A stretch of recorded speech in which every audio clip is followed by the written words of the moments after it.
sabi mo nga may mga bumabaksak. Yes, sir. At may mga nakakapasa. Correct. But ito ang tanong ko naman, ano ang pinakamahalagang katangian ng isang naghahanap ng trabaho para syempre, ma-hire siya? Alright. So, good question and tricky question, no, Sir Randy? Kasi pag tinanong mo yung mga HR and then recruiter, manager, I would say siguro iba-iba yung sasabihin nila dyan.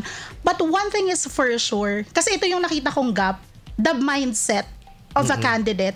Why? Kasi marami po, sir, during the initial interview, kaya hindi nakakapasa kasi ina-underestimate nila yung preparation. Oh.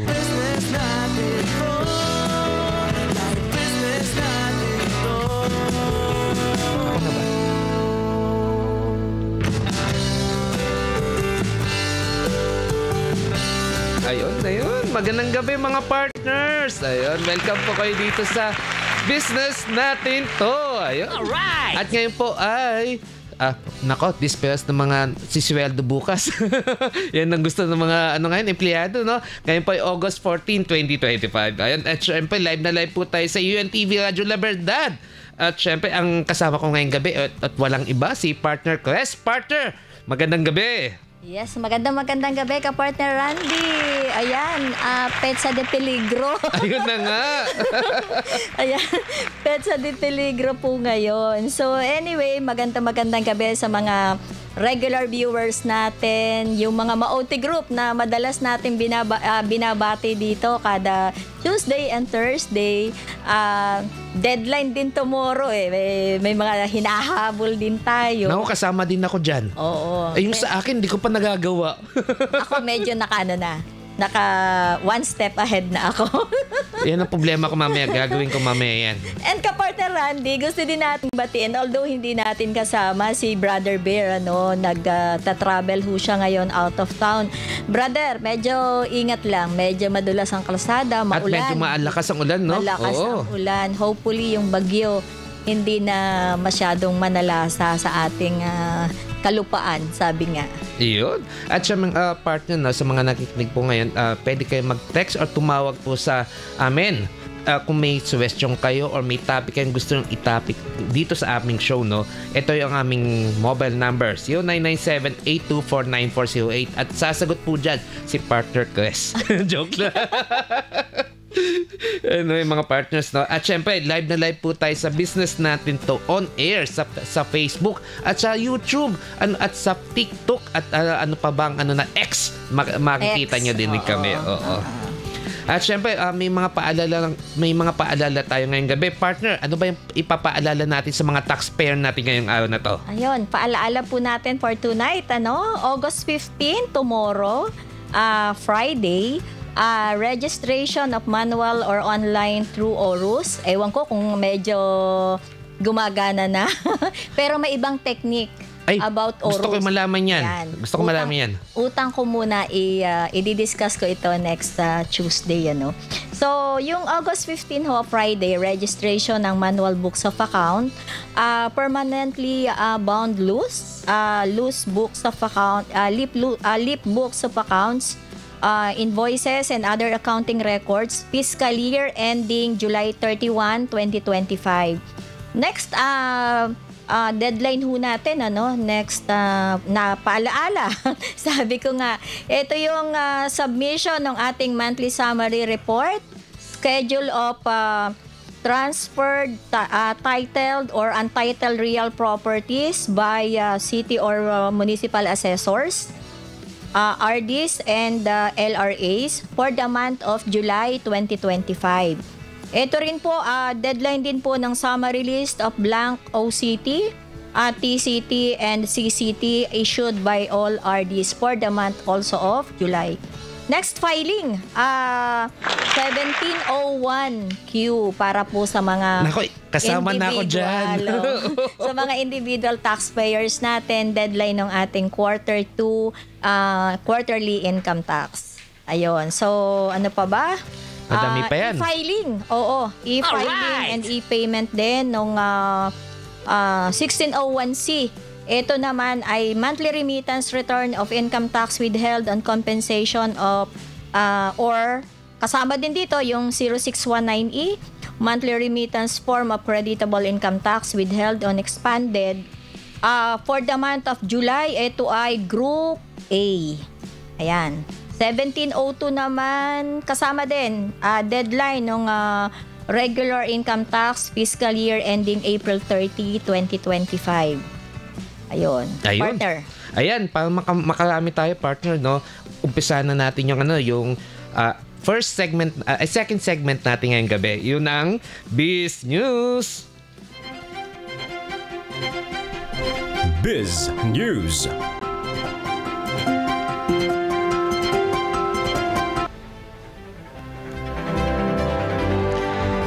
Magiging mas mabilis at mas maginhawa na ang biyahe ng mga estudyante sa tren ngayong Setyembre dahil ilulunsad ng Department of Transportation ang bagong student beep card na may automatikong 50% discount. Yan ang ulat sa atin ni Cecil Alabata Cruz. Ma'am Cecil, pasok. Simula Setyembre, ilulunsad ng Department of Transportation ng espesyal na puting student beep card na automatikong may 50% discount sa pamasahe. Ibig sabihin, hindi na nila kailangan pumila para sa discounted single journey ticket. Magagamit ang cards sa MRT3, LRT1 at LRT2 at valid ito ng 1 taon na maaaring i-renew kada school year. Katulad ito ng kasalukuyang discounted beep cards para sa senior citizens at PWDs. Bilang pansamantalang solusyon sa kakulangan ng beep cards, magdaragdag ang DOTR ng 300,000 piraso sa susunod na linggo. Kasabay nito, magbabantay ang ahensya laban sa mga sindikatong nag-iimbak at nagbebenta ng beep cards sa mas mataas na presyo. Nakikipag-ugnayan na rin ang DOTR sa PNP at online platforms para matigil ang ilegal na bentahan. At yan ang ating balita para sa business natin to. Cecil Alabata Cruz, Radyo La Verdad 1350, ang UNTV Radio. Salamat, Cecil Alabata Cruz, para sa business natin to, Biz News. Ayun.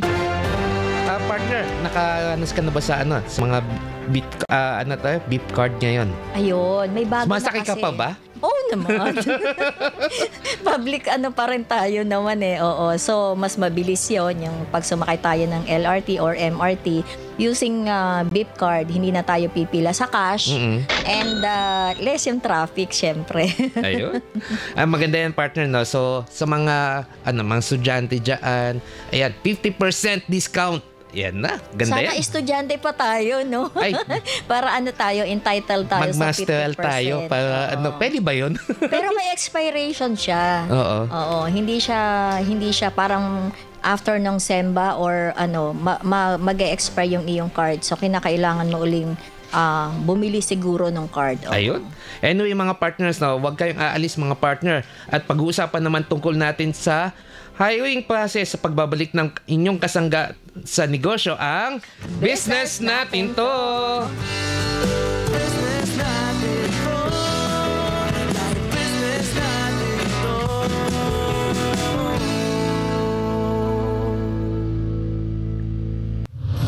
Radyo La Verdad 1350, ang UNTV Radio.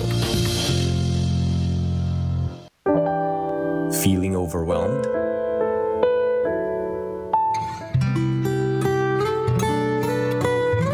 Heart full of joy.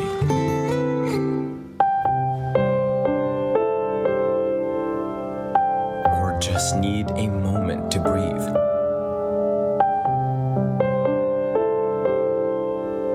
Whatever you're feeling, let the music embrace you. Soulful Melodies is back with Volume 3. 7 beautifully crafted songs to match your every emotion.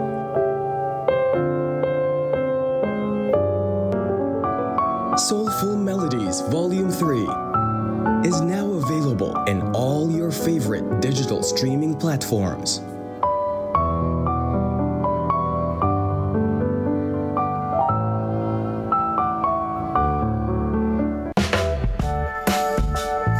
Magbigay ng abiso sa kinauukulan sa pagkakataong hindi maiiwasang malate o liliban ng trabaho. Matuto ding ipaalam sa taong mga kausap kapag malilate sa mga nakatakdang meeting. Irespeto ang oras ng katrabaho mo. Ito ay paalala mula sa UNTV Radio, Radyo La Verdad 1350. Radyo La Verdad 1350, ang UNTV Radio. Business natin to. Like business natin to.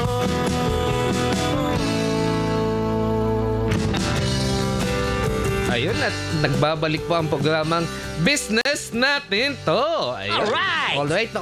At syempre, sa mga kapartner natin na nakikinig po ngayon, at pwede kayo mag-text sa amin ha, kung may kayo, may mga question kayo regarding sa sa HR, pwede kayo mag-text ngayon. Ayun, at pwede kayo tumawag din para masagot ng ating guest ngayong gabi. Ito ba yung number natin ngayong gabi? 0997-824-9408. Kasamang Chris. Yes, at pwede rin po kayo mag-comment at mag-message sa ating official Facebook page. Ito yung Business Natin To on Air, partner. Ayun, at syempre partner, itong pag-uusapan natin ngayong gabi, isang makabuluhan talaga. Ito ang isa sa mga favorite ko kapag nasa isang corporate. Ito yung tungkol yung process talaga ng paano pag-hire ng isang empleyado.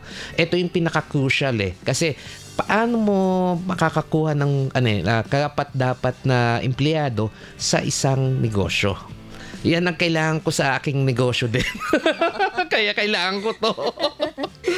Tama ka dyan, partner Randy. Magandang malaman ng mga empleyado at maging mga employer na magsisimula sa pagtanggap ng mga empleyado kung paano nga ba ang tamang proseso ng pag-hire at paano rin sila i-screen doon sa kanilang skills, yung kanilang requirements, ano ba yung ability nila, at bilang tayo yung mag-hire sa kanila, qualified ba or sumasagot ba siya doon sa ating mga pangangailangan? Correct ka dyan, partner, no?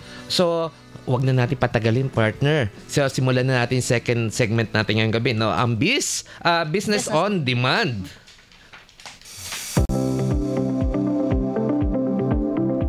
Business on Demand. Ang hiring process ng empleyado ay isang critical na bahagi ng pagbuo ng isang matagumpay na kumpanya at pagpapalago ng negosyo. Sa Pilipinas, ayon sa datos ng Department of Budget and Management, aabot sa 52.42 million na Pilipino ang unemployed, habang tinatayang nasa 41% nito ang kasalukuyang naghahanap ng trabaho. Ayun, kapartner. Oo, kaya naman ngayong gabi tatalakayan natin kung paano nga ba ang wastong yung hiring process sa ating bansa at kung paano sinasala or ini-screen at kinikilala ng mga employer ang kanilang mga aplikante. Upang ipaliwanag sa atin yung makakasama natin ngayong gabi, ang isang career coach, global human resource manager with more than 10 years. Wow! Ang tagal na! 10 years of transformative experience and talent acquisition, leadership development and business transformation, licensed life coach of general ministry and resource speaker of universities, companies, and organizations. Wow! And founder and CEO of Kimberly Academy. Walang iba kundi si Miss Kimberly Kim Alonso. Ma'am Kim, magandang gabi and welcome to our show. Ayun, magandang gabi po, Ma'am Kim. Hi, good evening everyone. Good evening Sir Randy and Ma'am Chris. And for all the viewers tonight, I hope you are really doing well. Magandang gabi sa inyong lahat. I hope you are all safe. Ayun. Kamusta ang biyahe? Okay naman sir, matraffic lang. Matraffic. Yeah, it's all good. Na-enjoy ko naman. Marami ako na-reflect. Ay, ganun ba? Yes. Anyway, sige, Ma'am Kim, simulan na natin ang interview proper natin ngayong gabi, no? Ito ang first question ko ngayong gabi sa'yo. Sure. Ano ang mga pangunahing hakbang sa proseso sa pag-hire ng isang kumpanya? Alright, thank you very much for that, sir. So, tonight, we're gonna be talking about two sides of things in terms of the hiring process. Since we're talking about the hiring process, Apa. one is gonna be for the employers, which is for the companies or the Yes. corporate, and for the candidates who are the applicants. So, both sides can benefit. Right? Well, that's good. Right, yes. So pinaghandaan talaga natin to para lahat ng nakikinig makakuha sila or maka-extract sila ng value. So basically, to answer the first question is that I'm gonna be giving you the condensed hiring process kasi it's gonna be a lot. Sir Randy. Pero ngayong gabi, bibigyan ko kayo ng condensed hiring process para maintindihan natin how does it work. Ay, Ayan. okay. Para makita rin natin ano ba yung pinagdadaanan sa isang kumpanya ng isang candidate. Ang unang ko diyang katanungan dyan, mahirap ba? Sa part, sir, ng mga recruiter or HR interviewer, yes, it is. At mamaya malalaman pa natin yan kung bakit. So, let's just go back a bit doon sa process natin. So, sa condensed hiring process, ayan, sinamarize ko para mas madali nating maintindihan. Sige po. One is, the first step is the calibration. This is where, Calibration. yes, pag sinabi natin calibration, this is where we identify the needs. Ano ba yung kailangan ng company? Right? Okay. So, minamatch natin siya kung ano ba yung job description, anong skill set yung kailangan, and how many candidates we need for that specific role, something like that. Apa. So, that's the first step. So, technically, it's an internal meeting with the people who's gonna work or fill in the roles. Okay. So, that's one. And then, second would be the sourcing. Siyempre, pag alam mo na kung ano yung mga kailangan, magsa-source ka ngayon. This is where you're gonna find out saan ba ako kukuha ng candidates. Totoo yan. Diba, sir? Totoo. Saan ba? Ano ba yung pinaka-effective channel where I can get candidates from, right? So, yon. So, dito, ang ginagawa natin is we find the potential and best fit candidate for the role. And then after which, we will go to the selection. Ano ba yung selection? Paano tayo mamimili? Ang dami mong candidates Correct. eh. Minsan 100 pa nga yan, Oo, di ba? sir. Oo. So, depende po yun sa role. So, from there, syempre, we have to screen, we have to conduct interviews, we have to do assessments and all that. Tapos, pagkatapos nun, doon palang papasok ang hiring or onboarding. Pag sinabi pong hiring and onboarding, nakapaloob po dito yung gagawa ka ng offer, ng kontrata, and at the same time, yung mga requirements. Kasi bago pumasok ang isang candidate, isang aplikante, may mga kailangan silang ibigay na requirements, right? So, we also do the background checks and all that. Nagsi-CA pa, no? Yes, sir. CI pala, CI. CI. Background check and kung ano mang mga investigations yung kailangan. So, depende, sir, sa specific role na hinahanap natin. But basically, to give you an overview of the condensed hiring process, that's gonna be all those processes I've mentioned. Ayun. Uso pa ba ang job street ngayon? Yes naman, sir. Matagal na akong hindi Nakakapagamit na siya. nakagagamit. Oo. Akala ko wala na eh. Sir, marami tayong mga platforms na ginagamit when it comes to getting candidates. So, saan-saan yung mga yan. Sa part ng recruitment or ng isang corporate, gumagamit tayo ng LinkedIn. If you're familiar with Yes, LinkedIn, meron ako. we get a lot of candidates from there. So, all the technicals and mga executive levels, doon natin yan sila kinukuha. And then, we also have Indeed. Yung mga top lang po, i-mention ko. Indeed, and then we also have the Glassdoor, something like that. And kasi, sir, ganito yan. Kapag ikaw ay isang recruiter, or let's say, for example, HR recruiter ka, right, you're looking for candidates, you really have to be very creative. So, ano yung Okay. sinasabi ko? Minsan, for example, kahit na hindi siya yung parang typical na kinukuhaan ng candidates, hahanapan mo yun ng paraan. For example, ako kasi naging HR rin ako recruiter or associate. Nag-try ako sa Twitter, ayan, nakakakuha ko dyan. Kasi dati hindi yan naman masyadong Uso na ba ginagamit. yun? Oo, Twitter? sir. And then one more thing, which is fun, listen to this, kasi this is really gonna be fun. So, ito naman ay hindi ini-impose. Ako, personal experience ko lang to. Kasi kailangan niya creative and something like that. So I had an experience. Kung alam niyo yung Bumble or sino dito naman nag-dating site. Doon ako nag-i-screen ng mga candidates kasi Talaga? magpo-post ako doon kasi tinatry ko. I was trying to look for something na baka mabigyan ako ng mga candidates nito. Kasi nga kailangan pagka nag-i-screen ka, very resourceful, creative and all that. Pero again, sa mga viewers natin, hindi yun ini-impose. This is just a personal experience from my end. Na nakita ko, I am getting a lot of candidates, lalo na sir pag CSR or customer service. Marami doon? Sa BPO, yes sir, ang gagaling. Talaga? Oo, nakaklose ako ng That's Congrats, fun. That's really fun.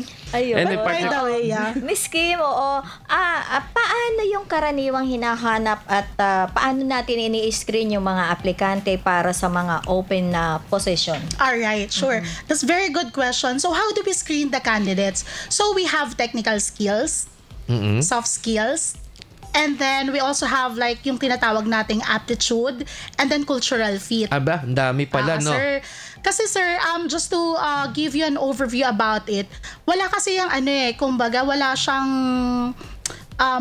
I would say one size fits all. Kasi let me just further explain it para mas maintindihan natin. Ang isang hiring process or ang isang candidate na i-screen mo, depende siya doon sa pangangailangan mo. So for example, kailangan mo ng technical skills, kailangan mo ng IT. So ina-assess mo ngayon kung ano yung specific na kailangan ng person, lalo na kung technical yon. So we really have to bank on that. Right? So, and then may mga positions then, for example, na nire-require nila for halimbawa sa mga roles na nasa site, kailangan physically fit.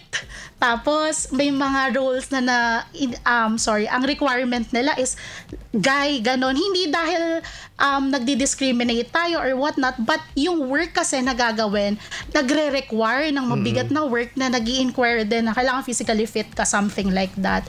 So yun yung mga tinitignan. Another thing is yung cultural fit. Pag sinabing cultural fit, sir, dito pumapasok yung babanggayan sa values and then mission, vision ng company. So do you see this candidate na magwo-work siya or meron siyang specific values na nagmamatch doon sa values ng isang company. So kaya minsan kung makikita nyo, 'di ba, maraming candidates na bumabagsak pero magagaling, sir, 'di ba? Magagaling. Sometimes it's not about hindi ka magaling or hindi ka qualified. Kaya lang dahil nga may mga tinatawag na cultural fit, maybe they see it na yes, magaling ka pero hindi ikaw yung kumbaga parang right person na makaka-blend doon. So, yun, isa sa mga reason kung bakit may mga magagaling pero bumabagsak during the interview. Yes. And ito, sabi mo nga may mga bumabagsak. Yes, sir. At may mga nakakapasa. Correct. But ito ang tanong ko naman, ano ang pinakamahalagang katangian ng isang naghahanap ng trabaho para syempre ma-hire siya? Alright. So, good question and tricky question, no, Sir Randy? Kasi pag tinanong mo yung mga HR and then recruiter, manager, I would say siguro iba-iba yung sasabihin nila dyan. But one thing is for sure, kasi ito yung nakita kong gap, the mindset of a candidate. Why? Kasi marami po, sir, during the initial interview, kaya hindi nakakapasa kasi ina-underestimate nila yung preparation. Oh. Yes. For example, number one is hindi sila nag-prepare ng thorough for the interview. One typical example, hindi man lang nag-research about who the company is. Kasi sir, hindi naman kailangan na kabisado mo yung history ng company. But at least you have like an overview kung sino sila, anong ginagawa nila, ganyan. Kasi minsan yung tanong doon din kukunin. Oo, sir. I think yung katangian talaga would be, you really have to have, I would say, sound mindset when you are looking for a job, because your goal is not to prove na kailangan mo ng trabaho, but how are you going to add value sa company? Paano ka tutulong na ma-solve yung kanilang problema? Ganon, sir. Ayun. Oo. Miss Kim, ano yung mga karaniwang timeline para punan ng isang posisyon? Yeah. Tricky question again. Yes. For the timeline, ma'am, ganito, i-quantify natin siya. Depende siguro. Yes. That's correct. Iko-quantify and iko-qualify natin siya. Kasi sa mga roles, may tinatawag tayong technical and non-technical roles. Pag mga technical and mga C-levels, normally tumatagal yan ng 1 month to 3 months Tagal to 6 naman. months. Sir, depende pa sa skill set yon. Kasi those kind of people or skill set, madalas, kumbaga, ang tawag nga natin doon, unicorn profile or mga profiles na hindi ganun kadaling hanapin. Ay, talaga? Yes. Pag non-technical naman, sir, yun yung, for example, typical example, yung mga customer service. Isang araw lang yan? Yes, sir. Kaya ng, yung interview process, kaya ng isang araw. But normally, yung buong onboarding process, mga 1 to 2 weeks, ganyan. Matagal din pala, no? Yes, sir. Kasi may mga preparations po na ginagawa dyan. Dahil kanina nga, katulad ng pinag-usapan natin, kailangan nilang mag-secure. Kailangan nilang dumaan technically sa process and then magsisecure pa sila ng mga requirements. And then sa company, magkakandak pa ng mga background checks and all that. But sa interview process, Ma'am Kim, ilang rounds ba to? Alright. So in terms sa rounds, sir, ang average talaga ng 12 rounds ba? Hindi Katulad naman, ng, sir. ng boxing. boxing eh, no? Hindi naman, sir. Pero normally, ang rounds would be 1 to 3. Yun yung mga entry level, I would say. Pero kapag ka medyo mid, and then to director levels or C levels, mga ano yan, 5 and up. Kasi ako naalala ko, nung nag-a-apply ako for the managerial role or higher, 7 rounds. 7 rounds? 7 rounds. Parang hindi ko na-experience. Kasi sir, 7 rounds. napaka-critical talaga ng hiring process. So, depende rin sa company. Napunta ka din ba sa CEO? Oo naman, level? sir. Oo, yun. Kaya siya tumagal ng ganun. Tapos, meron ding director na na-involve. Kasi syempre, higher level. So, they really wanna screen the candidates very well. Ayun, Yeah. oo. Sino-sino ma'am yung yung ano yung mga expected na mga nasa panel for interview? Ano yung ine-expect nila from the candidate? Hindi, expected. Sino yung mga kasali. possible na maging magkaroon ng panel? Okay, sure. So, pag sa panel interview, depende kasi sir, may mga, for example, sa first round, minsan pina-panel interview na nila yan. Ganon. Pero, most likely, ang kasali sa panel interview is yung lead department or yung tower head ng isang department kasi technically sa kanya magre-report. And then, kung gustong ma-involve ng CEO, ng director, yan. So, depende dun sa magiging direction ni company. Ngayon, But technically, yun yung mga kasama. syempre kapag panel at interview, ano ba yung mga usual na mga questions? Oo. Okay, sige. Siguro magbigay lang ako ng mga top, no?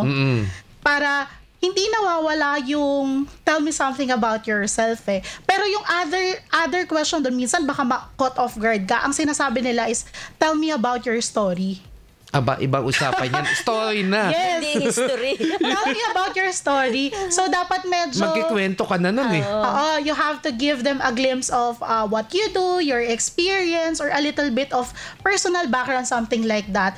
And then, they also ask about what is your asking salary. So, alam ko, isa yun sa pinakamahirap na sagutin sa part ng candidate. So, okay lang sabihin nyo kung ano yung asking salary. 100,000, pwede ba?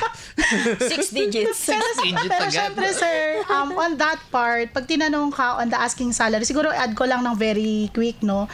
You have to make sure na yung experience din is babangga dun sa hinihingi mong Sweldo? salary. I mean, kumbaga, reasonable naman. Yes. Ganyan. Baka mamay 1-year-old ka lang na nagtatrabaho pa lang, di ba? Tapos 100,000 ang hinihingi mo. Grabe. Pang-CEO na pala Pang-CEO yung na rate. pala. Oo. Ma'am Chris, ano pang Yes, mo? ito pa. Ano ba yung mga pamantayan na ginagamit upang suriin ang mga candidate para sa papel na ito? Alright, pamantayan. Pag sinabing pamantayan, I think we can add on this yung mga na-mention ko kanina. Like yung skills mo on a technical aspect, and then yung soft skill, of course. And then at the same time, yun nga, yung cultural fit, I would say. And then yung may mga ibang companies, sir, nagra-run pa sila ng mga personality test talaga. Like they are very, they are Sa very, mga CSR, alam ko, may personality meron, test. sir. Oo. Tapos meron pa silang tinatawag na mga, halimbawa sa BPO, meron silang tinatawag dyan na language examination or assessment, which is, like for example, you do yung Versant. Sa Versant po, kumbaga meron kang binabasa na passage, whatever, and then you have to repeat it, and then meron doon mga language comprehension, something like that. But ang tanong ko dito, sabi mo kasi kanina, skills, experience, ito ang susunod, diploma, syempre. Di ba? Importante yun. Actually, But sir, ano ba ang pinaka-priority ng isang kumpanya sa tatlong yun? sige sir, that's actually very tricky question kasi depende yun sa kumpanya. Kasi sir, ganito, just for me to give you like an overview about it. May mga company na very strict sila. Very Okay. strict when it comes to what do you call it? Na kailangan college graduate. Educational background. Yes, may mga companies po talaga na very, very strict doon. Whereas, meron namang iba na okay lang sa kanila kahit hindi ka graduate or undergraduate Magaling ka naman eh. Pero yes, may experience ka na almost, let's say, X number of experience, something like that. Ganon. Kasi sir, the reason why they have that kind of criteria is because meron din kasi silang mga sinusunod na client requirements or criteria. Ayun. Yes. Ang mga partner, teka lang, pagpapahinga natin muna si Ma'am Kim. Medyo madaming questions na talakay ngayong gabi, no? So magbabalik muna ang ating kasangga sa negosyo, ang Business Natin To! Business natin to. Like business natin to.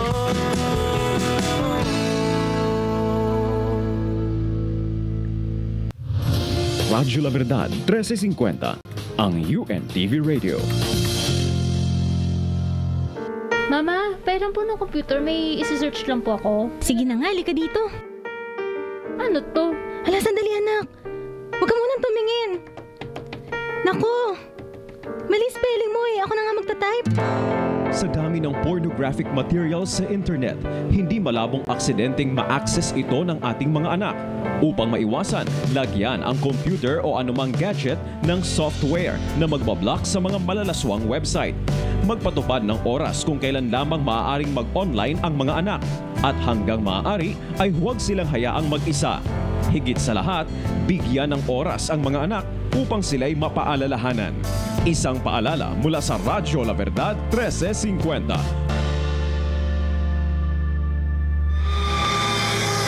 Bayanihan, programang hatid ng Armed Forces of the Philippines. Dito pag-uusapan ang mga solusyon sa problema sa kapayapaan ng ating bansa. Bayanihan, mapapakinggan tuwing araw ng Biyernes, alas 3:30 hanggang alas 4 ng hapon, dito sa UNTV Radio, Radyo La Verdad 1350.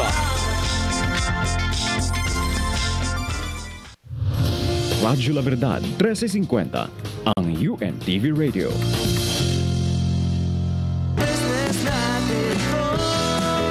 Like business natin to. At syempre, ayun, at nagbabalik po ang Business Natin To. At syempre, at live na live po tayo sa UNTV Radyo La Verdad at sa Business Natin To on air, Facebook, syempre sa Facebook Live natin. Ayun. At syempre, tutuloy na natin yung mga mga questions natin kay Ma'am Kim. Nako, ang ganda ng talakayan kanina eh. Na-excite ako lalo sa mga susunod na mga questions. Yes. So, Ma'am Chris, ikaw na. Kapartner Randy, parang napaka-fruitful ng ating gabi. Correct. Ngayon, ang dami nating natutunan. Ito pala yung mga pag-hire ng mga empleyado, yung mga requirements, ano yung mga sinabi ni Ma'am Kim a while ago, yung about doon sa mga, yun nga, yung educational background, hindi pala kinakailangan, hindi naman lahat. Ano? Yes. Hindi naman lahat. Hindi naman lahat. Ayun. Ma'am, ito po yung next kong question. Paano ba binabalanse ang karanasan ng kumpara para sa mga kasanayan sa pagtutugma pagdating sa kultura? Alright. Culture. Baka ma-culture shock. So, here's the thing. So, this is the reality. Kung ano yung nangyayari talaga sa corporate. So, I wanna share that with you all. Sa isang kumpanya or sa isang corporate, pag meron, di ba meron tayong mga certain criteria or standards, hindi naman talaga lahat yun mache-check mo eh. Kasi there's no perfect candidate. Person pa nga wala eh. Sa akin na yan ang gagaling kasi nag-hire ako ng thousands of people, na-experience ko yun, nag-screen ako ng resumes and everything. Wala kang mahahanap na lahat doon, para kang nag-grocery, check ka lang ng check. So what you need to do is basically, para sagutin yung question ni Ma'am Cres, paano siya binabalanse? Kunin mo yung non-negotiable mo. Ano talaga yung pinakakailangan mo? Identify mo, top 5, top 3, o kailangan yung skill set niya, yun yung non-negotiable. Maganda yun. And all the rest will follow. Kasi yung iba naman, matitrain mo yung tao eh. Madedevelop siya, right? Correct. Oo, ganun siya. But ano ang ginagamit yung tool sa sa mga katulad pagsusuri ng mga sagot ng mga empleyado? Ng mga aplikante. Sir, ganito sir, when it comes sa mga assessments, let's say technical, iba-iba kasi siya per company. So, nagva-vary yan per company. Okay. Pero, what we have in common in the recruitment side is that we have the applicant tracking system. Wow. Yes, we have the applicant tracking system. So, alam namin kung ano na yung kalagayan mo, nasa ang stage ka na, nakailang follow-up sa'yo, kailan yung last touch base sa'yo, Something like that. Kasi as someone na nasa recruitment, importante na inaalagaan natin yung experience ng mga aplikante natin. Hindi lang yung pagka hindi na pumasa, hindi mo na siya babalikan. Correct. So you really have to make sure na nagbibigay tayo ng updates. But ang tanong doon, Ma'am Kim, no, gaano katagal mo babalikan yung taong yun? Ay, yung aplikanteng yun? Sir, ganito yan. Meron yung mga tinatawag na Service Level Agreement or SLA. Kasi syempre, pag volume, pag 100, hindi naman araw-araw mache-check mo siya. So, some other companies, ang ginagawa nila every 1 week, every 2 weeks, basta importante may update. Ayun. Ma'am Kim, paano natin i-screen ang mga qualified applicants para sa isang posisyon? How do we screen the candidates? So basically, ang pinag-uusapan natin dyan, like yung mga technical skills, diba? So may mga specific, customized na exam, I would say, and then may mga practical examinations on-site. So yun talaga, magva-vary yun. Depende dun talaga sa role, kung ano yung opening role. Ayun. Ito, ano ba ang pagkakaiba ng hiring process dito sa Pinas at sa ibang bansa? Alright.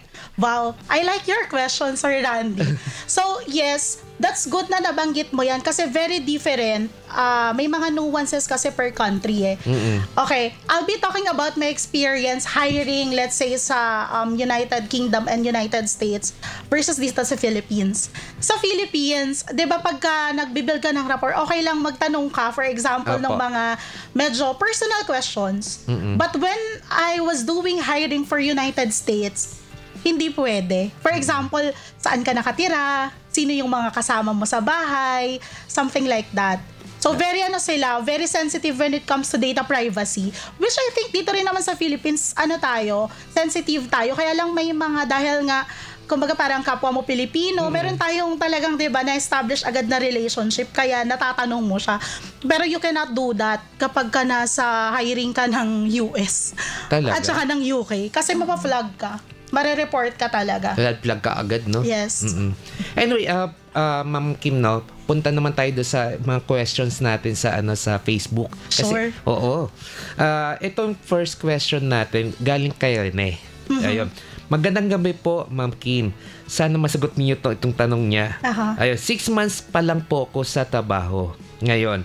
Kaso, bigla po akong tinawagan ng ahensya na pinag-applyan ko sa barko. Last 2 years na 2 weeks na lang po ang makakaalis na pala ako. Since kumpleto na po ang mga papeles ko, ticket na lang ang inaantay ko. Tanong ko lang po, ano ang possible mangyari sakali hindi ko ma-render ang 15 days to 1 month rendering ko sa trabaho after filing ng resignation? Makakakuha po ba ako ng Certificate of Employment sa kumpanya sa pag-alis ko? Alright. So, kung ang tanong mo ay makakakuha ka pa rin ng Certificate of Employment, yes. Because legally, dapat talaga ibinibigay ang Certificate of Employment. Anong mangyayari? Tanong niya po, di ba? Anong mangyayari kung hindi niya matapos wala yung siyang pag-render? Ang mangyayari lang doon is i-deduct kung ano yung hindi niya natapos. Say for example, kasi di ba may mga computation niya ng 13th month and whatnot. So, ibabawas lang naman yun. But yung sa trabaho, anong mangyayari doon kapag yung mga hindi niya pa natapos na trabaho? Sa clearance naman, sir, hindi siya maki-clear kung meron silang ganong discussion. Pero kasi, ganito yan, ang ginagawa naman dyan, kasi you cannot, kumbaga parang hindi mo po pwedeng pigilan yung tao sa pag-alis kasi opportunity yun eh. Tama. So, ang ginagawa lang doon is makipag-usap ka kung kanino ka magte-turn over. I-turn over mo lahat ng mga kailangan i-turn over doon sa tao na kailangang sumalo ng trabaho mo para hindi mo naman siya i-abandon, syempre. And then, you made an agreement na tinanggap niya yon, and then ito yung mga turn over mo para at the end of the day, meron kayong documentation. Ay, teka lang, naalala ko, paano yung utang daw? Yung utang mo, yung aalis, utang mo sa ka-empleyado mo. Bayaran mo siya yan. Nakamahirap na yan. Ayan. Pero ang practice natin dito naman, talagang legally speaking, kahit na hindi ay aalis ka and nag-resign ka, bibigyan ka talaga ng COE. Pero dito kasi sa Philippines, ang practice natin is kung kailan magki-clearance, sinasabay siya. Parang ganon. Ito, follow-up question ko lang kasi sa ibang bansa, masalo sa US, kapag sinabi ng boss mo, you're fired, wala ka na. Dito Tapos na. tapos na ang boxing. But dito sa Pinas, okay lang ba yun? Sir, hindi. Kasi meron tayong sinusunod na mga laws sa labor eh. So, every termination, kaya nga hindi ka basta-basta po pwede na, halimbawa si employee nagkamali siya, tapos ite-terminate mo lang siya agad, Yeah, as in right away. So, you really have to check ano yung gravity. Kasi, again, magpo-fall yan dun sa ano ba yung sinasabi ng handbook of employees nyo. Kasi 'di ba may mga ano yan, policies Apa. and everything. Although on the other side, just to be clear, may talagang may mga grounds for agad-agad na termination. Ganon. So ang magdidikta nun, kasi 'di ba ang bawat kumpanya may mga Bible yan. Yun yung employee handbook. Doon tayo magbabase. Ibig Oo, sabihin. syempre. Kasi hindi ka lang basta-basta pwede nagkamali siya tapos tatanggalin mo. Oo nga, no, we cannot do that. sa ibang bansa yun eh. Ganun We yun, di ba? cannot do that. You're fired. Tatanggal, wala ka ng trabaho kinabukasan. Kasi we have to honor kung ano yung nasa contract, kung ano yung law natin dito. Ayun. Yun. Ma'am Next Kes. question, Ma'am Kim, ano? Mula naman ito sa ating mobile number hotline galing kay Stan. So, maganda gabi po. Tanong ko po sana kung pwede po ba akong mag-request sa HR na ibigay sa akin ang posisyon na ina-applyan ko. Wow. Ayan. Nag-apply po kasi ako sa isang hotel for a certain position. Kaso, ibang position po ang ibinigay sa akin, hindi yung posisyon na gusto ko. Gusto ko sana dahil may experience ako sa posisyon na yon, sakto naman na hiring sila sa posisyon na yon, kaya nag-apply ako. Natanggap naman ako, kaso noong nakita ko ang kontrata na pinapapirmahan sa akin, iba na ang posisyon na naka-assign sa akin, mas mababa kesa sa in-applyan ko. Pwede ko po bang i-demand sa HR na ibigay sa akin ang posisyon na pinag-applyan ko? Or mas maganda din kasi ang benepisyo ng posisyon na gusto ko, dahil compare sa ibinibigay nila na posisyon sa akin, mas mataas din yon. Maraming salamat po. Aha. Grabe, napaka-critical nun. Yes. Oo nga. Para sa akin, ano yung critical talaga. Napaka-critical nun. Alright, so sige, sagutin natin yung question niya. Pwede daw ba niya i-demand? So technically, hanggang hindi ka pumipirma ng kontrata na binigay sa'yo, walang bearing yon. Okay. So the moment na ito yung pinag-discussan nyo na specific role, yun dapat yung mangyari. Apo. Only, magbabago lang yon unless inallow mo or okay ka doon sa offer. Apo. So kung tinatanong mo na pwede kong papalitan, yes, pwede. Pero that's another story kung pinirmahan mo siya or pumayag ka doon. Kasi syempre dapat bago ka pipirma ng kontrata, magbabasa ka eh. Correct. And kung may mga questions ka, magre-raise ka ng questions At mo. i-explain naman sa'yo ng Yes. HR kung ano yung work na That's correct. papasukin mo. Yes, at that's magkano yung sweldo mo, di ba? Tama, sir. Tama. Ibang story naman kapag, for example, sinabi na sa'yo na, ito yung role mo, ito yung offer mo, and then pagdating doon, in the middle, biglang nagbago yung mga offer and mga details. So, that's another story. Problema yon pag ganon. Actually, Ma'am Kim, no, yung mga ganyang story sa ibang bansa nangyayari, di ba? Yes. Kapag dito, sinabi, office job nakalagay dito sa sa kontrata na pinirmahan Yes, sir. mo dito. Pagdating no, DH ka lang pala. Ayun nga, sir. Oo. Kaya dapat talaga clear. And then, you really have to make sure na, kasi normally, pag ganyan, di ba, mga agencies, you really have to go to the agencies na legitimate. Kasi marami nang loloko ngayon. Oo nga. Mga scammers. Mas lalo yung kapag pagdating sa sweldo. Ang sinasabi ng sweldo, $500 ang pinirmahan mo. Pagdating sa actual work mo, ang nakukuha mo lang 300. Oo, sir. Kaya dapat kailangan talaga onset maging clear. And then meron ka dapat suppose contact person, technical person, or kung sino mang kausap mo na in case if this happens, meron kang backup. Ganyan. Ayan. But ang doon, ito, question ko, Ma'am Kim, kapag nagkaroon ng kasi maraming labor cases Yes. tayo, di ba? Ano ang papel ng HR sa kapag nagkaroon ng labor case? Depende sa issue, sir. Ibigyan kita ng typical example, very quick. Ang papel ng HR number 1 is mag-mitigate, kung mamimitigate. And of course, the HR has to assess ano ba yung nangyari.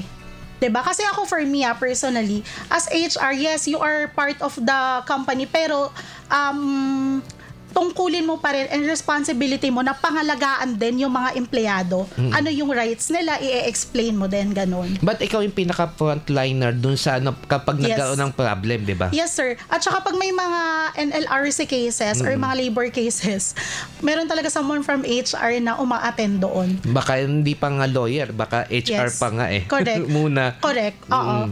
Tapos, yun nga, i-arrange na lang kung may mga questions, kung meron silang mga internal lawyers, mga ganyan. Kasi pag may nagreklamo naman na candidate, hindi naman yan agad-agad yung, sige, kasuhan na. Meron pang tinatawag dyan ng mga, what do you call it, yung nag-arbitrate pa, pinag-uusapan Arbitration. pa, may mga arbitration pa yan. Matagal na usapan yun eh. Oo, sir, matagal yan. Kaya yung iba talaga nagsisettle na lang. Oo nga.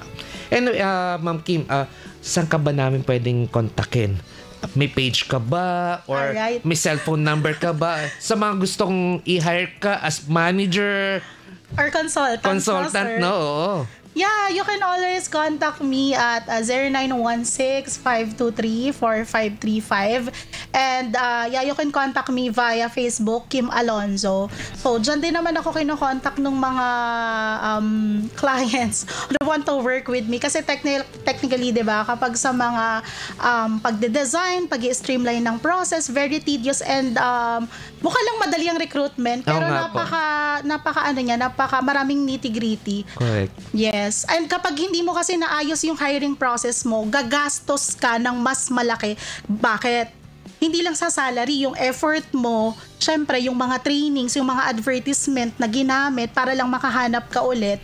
So basically, you have to go back to the square one kapag ka namali ka ng hire. Alam mo, na-experience ko yan. Oo, di ba, sir? Na-experience ko is way back 2005. Aha. Kasi naging din ako, HR consultant din ako. HR consultant. So, yung lahat ng sinabi mo, nag-flashback sa akin lahat. Oo, sir. Nako. Mukha lang madali ang hiring, pero technically hindi. Ang hirap actually. Mahirap. Maraming nitty-gritty yan. Tsaka marami kang babasahing data dyan. Yes, at kung ikaw nasa agency naman, ibabalansi mo yung client and yung mga employees. Yes, that's right. Ayun. Maraming salamat, Miss Kimberly Kim Alonzo, isang career coach, global human resource manager at founder and CEO of Kimberly Academy. Ayun. Thank you, Maraming salamat. Thank you, Dan. Thank you so much for all our viewers and sa inyo rin pong dalawa. Ayun, at wag po kayong aalis sa mga kapartner dahil babalik po ang programang kasangga ninyo sa negosyo, ang Business natin to.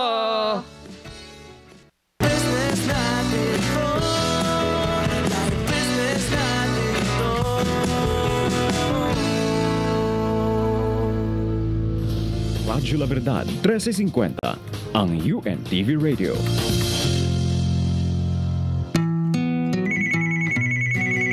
Oh, may tumatawag. Sagutin mo, ma. Akin na ang cellphone. Sino siya? Anak natin? Ay, sandali ha, basahin ko. Miss call lang galing kay Kumari. Di na tayo naaalala ng ating mga anak. Ganun nga siguro kapag matanda na, nakakalimutan na.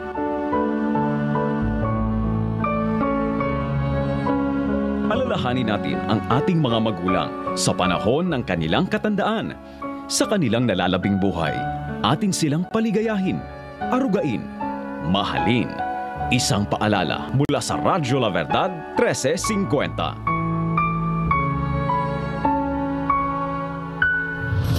Radyo La Verdad 1350, ang UNTV Radio. Business natin to. Business natin to. Ayun, nagbabalik po ang business natin to. Nako, kasamang quest, no? Ang tuwa-tuwa ko ngayon dahil ang saya-saya ko dahil ang ganda ng kwentuhan natin ngayon tungkol sa HR. Ayun, o nga, bitin na bitin yung ating talakayan kaya nga sabi ko kay Ma'am Kim, pwede ba magkaroon ng part too. Correct. At sabi ko nga kanina, bumabalik sa akin yung yung pagiging HR uli. Actually, matagal na akong wala sa HR, more or less nasa 22 years na akong wala sa HR. Imagine So, bumalik lahat yun ngayong bumalik gabi. lahat, oo. Kasi nasa accounting side na ako ngayon. Anyway, mga partners, no, kung may katanungan pa kayo, kung gusto nyo pa makilala si Ma'am Kim, pwede namin kayo i-patch sa kanya. Ayun. Balik kayo sa mga din natin, sa ating mga reels. Makikita nyo din siya. Ayun. Paalam na tayo, partner. Sige, partner. So, sa lahat mga nakikinig po, maraming salamat po sa pakikinig po ngayon at panonood. At syempre, gusto ko magpasalamat kay Kuya Daniel Rason, kay Ma'am Annie Rentoy sa ating technical, at kay sa ating EP. Maraming salamat po, Ma'am Shelo. Ayun.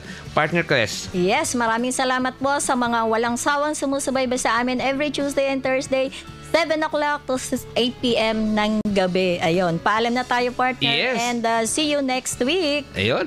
Sa negosyo, walang imposible. Dahil sa negosyo, ay kaya natin dahil business natin to.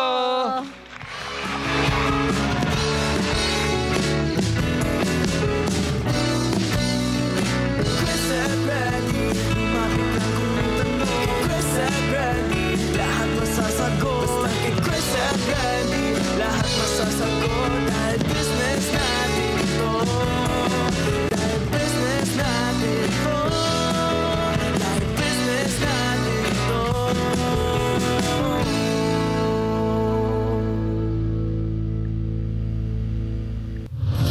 Radyo La Verdad 1350, ang UNTV Radio.